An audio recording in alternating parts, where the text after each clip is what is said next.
Yeah, there are two types of sequences or series. Two types of sequences that we're going to focus on. The first is arithmetic sequences in this lesson, and in the next lesson we will look at geometric sequences. Okay. So the first thing we'll do is figure out what is an arithmetic sequence. We will find partial sums of arithmetic sequences, and then we'll use the sequences in series to model and solve problems. Okay, so an arithmetic sequence is simply a listing of consecutive terms that have what's called a common difference, and we refer to the common difference as D. The common difference is simply the difference between consecutive numbers of the sequence. So let's just say I have a sequence that is 1, 5, 9, 13, 17, and so on. If we take the difference between any two of these numbers, consecutive ones, 5 minus 1 gives us 4. 9 minus 5 gives us 4. 13 minus 9 gives us 4. 17 minus 13 gives us 4. Notice we're always going from taking the second number of the pair and subtracting the first. So we're always going backwards. This 4 would be known as our common difference, or D, of that sequence. And because we are adding, essentially, to get from the first to the next, we're adding 4. To get to the next, we add another 4. And we keep doing that.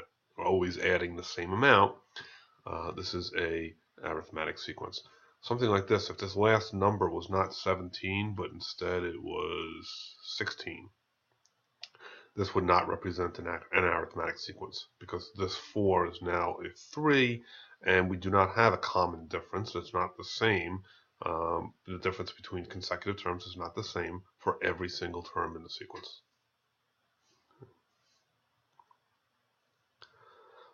So we need to figure out, are these sequences arithmetic? Well, let's look at some of the terms. If we have the nth term is 4n plus 3, so our first term would be 7, plugging in 1 for n. If we plug in 2 for n, we're going to get 11. Plug in 3 for n, we're going to get 15, 19, and so on. Looking at this, do we have a common difference? Well, yeah. 11 minus 7 is 4. 15 minus 11 is 4. 19 minus 15 is 4. And in fact, this number that's multiplied by the n is our common difference. So we could say, yes, it is an arithmetic sequence, and our common difference in this case is 4. Okay, sequence's term is 7 minus 5n. Well, we could write out the sequence like we did here, or we could reference the fact that this coefficient of n is going to be our common difference, and that is going to be an arithmetic sequence, and the common difference here is going to be negative 5. Okay. Here we've got a little bit more work to do because we need to get it into the right format. All we need to do is distribute this. It's going to become 1/4 n, or 1/4 n, plus 3/4. And then we could see that our coefficient of the n is 1/4. So yes, this is an arithmetic sequence, and the common difference is 1/4. And again, you could write out the terms just like we did on the first one and take a look at it and just convince yourself that these are true. Now you could think of a sequence, an arithmetic sequence, not algebraic, that's a typo, an arithmetic sequence. Has the form of the nth term of the sequence is equal to the common difference times the number of the term plus this constant, the c value. Now, you may want to think of this as a linear equation, and if you remember when we looked at linear equations, y equals mx plus b, and all these numbers correspond. Your value of your nth term of the sequence is analogous to the y value. The d, the common difference, is the amount of your rise given a 1-unit run, so that would be your slope. N is the number of the term, or your x value, and b is the y-intercept. Really what's going on here is that we need to think about our first term of the sequence. If we're expressing our sequence in the form a sub n equals dn plus c, which is what's right here. For our first term, we need to get to our first term, a sub 1, which is going to be dn plus c. Well, whatever dn is, that's fine, but we need to add in a c value. Okay, we need to have a starting point. Okay, because this line could be here, or if c was bigger, we could have the same line parallel up here. Okay, so we need to go back to get that c value, and we can get it by subtracting. Okay, if we start with a1, then we're talking a1 equals d times 1 plus c, right? Because your n is 1. And then we could solve this for c and say that c is equal to a1 minus d. Okay, so we take the first term, it's the value of our first term, and we subtract off the common difference, and we'll get that c value. That'll allow us to build these expressions to represent the sequences. Okay. Let's do it. Let's find the formula for the nth term of an arithmetic sequence whose common difference is 3 and whose first term is 2. So we know a sub 1 is 2. Our common difference is 3. And we know the general form of the equation is going to be a sub n equals dn plus c. This is something you need to remember. Well, we know a sub 1, right? And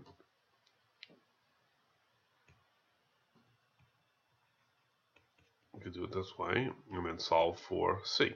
So a1 minus d equals c. So a1 is 2, d is 3. Therefore, c is negative 1. Okay, so I'm just going to put that up here. Okay. So now we have everything we need to plug into this formula. We're going to say the nth term of our arithmetic sequence is equal to the common difference, which in this case is 3, times the number of the term, plus our c value, which is negative 1. Or we could simply write this as a sub n equals 3n minus 1.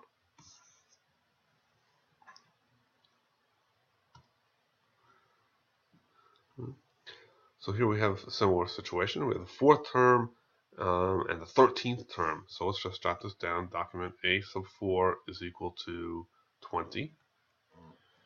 And a sub 13 is equal to 65.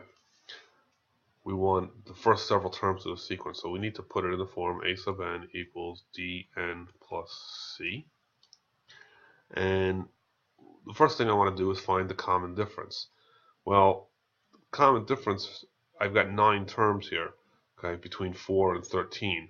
So I've applied that common difference. I've added it, whatever it is, 9 times to get from 20 to 65. So the way I could do that is I could take the difference between the two and divide it by how many times I applied that difference. Okay. In other words, if my series was 2, 4, 6, 8, 10, and so on, okay, if I went from, this is first term, second term, third term, fourth term, fifth term, okay, obviously the common difference here is 2. I'm adding 2 each time I go to the next number in the sequence. But if I only knew the 2 and the 10, okay, I could take the difference, 10 minus 2. So I went up 8 units between 2 and 10, and I went 5 minus 1 is 4. I went 4 times. Right? 1, 2, 3, 4 increments to get to 10. So I'm going to divide by 4. It equals 8 over 4 or 2. Okay? That would be my common difference of this sequence. Now this has nothing to do with this example. 65 minus 20 is 45 divided by 9. Okay, this is going to be our common difference, and it is equal to 5. So that's great. Now I need to find out what the c value is. And we're going to figure out the c value by taking a1 minus d that we've done before. Now we need to figure out a1. We know a4. to get to A1, we need to subtract the common difference 3 times, right? A4 to A3, A3 to A2, A2 to A1. We've gone back 3 times. So 3 times the common difference is 5. Okay, so I'm going to take 20 minus 5 times 3 times. It's going to be 20 minus 15, and this is A1. A1 is 5. Okay. So now I know my A1 and I know my D. I can go ahead and plug in. Okay. I need to figure out C. So C is going to be equal to A1, which is 5, minus the common difference, which is also 5. So that's 0. Okay. So now I'm going to use our standard formula. A sub n equals the common difference times n plus C. Well, C is 0, so I'm just going to leave it. So here is the formula for our sequence, and it wants the first several terms of the sequence. Okay, so I know I start at C value of 0, so the first term is going to be 5 times 1. It's going to be 5. Okay, so basically is 5n plus 0. 10, 15, 20, and so on. Okay, I'm just plugging into this formula.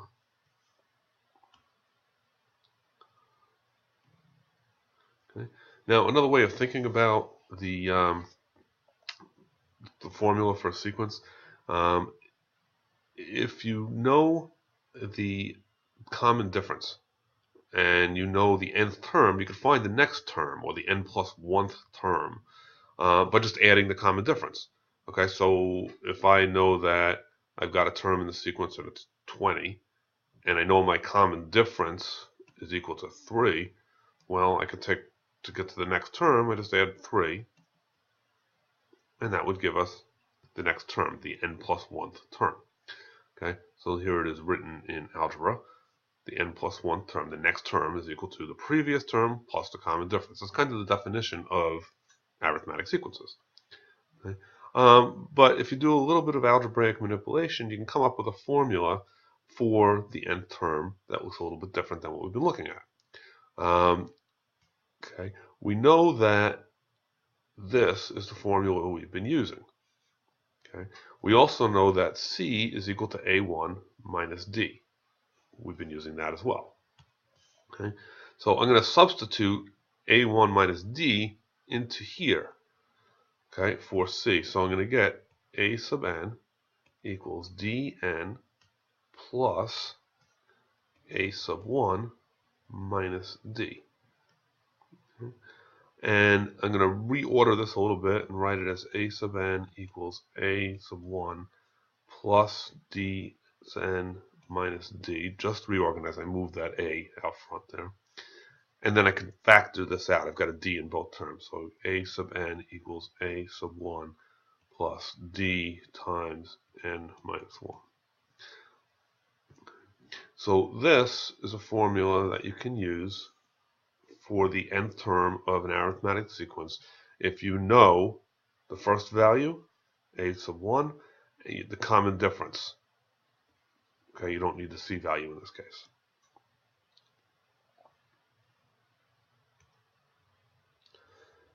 Okay, so we want the ninth term of a common of an arithmetic sequence that starts with the numbers 2 and 9. So we know that A sub 1 equals 2, and our common difference is equal to 9 minus 2 is 7. Okay. So we know that A sub n equals dn plus C. Okay, we could do it this way, or we could do it the other way. C equals A sub n minus d1. A sub 1 minus d1 rather. Okay. Excuse me. We'll do a little erasure here. Okay. A sub 1 minus d. Okay. Okay, so we know our difference, we know our first term, so C is equal to 2 minus 7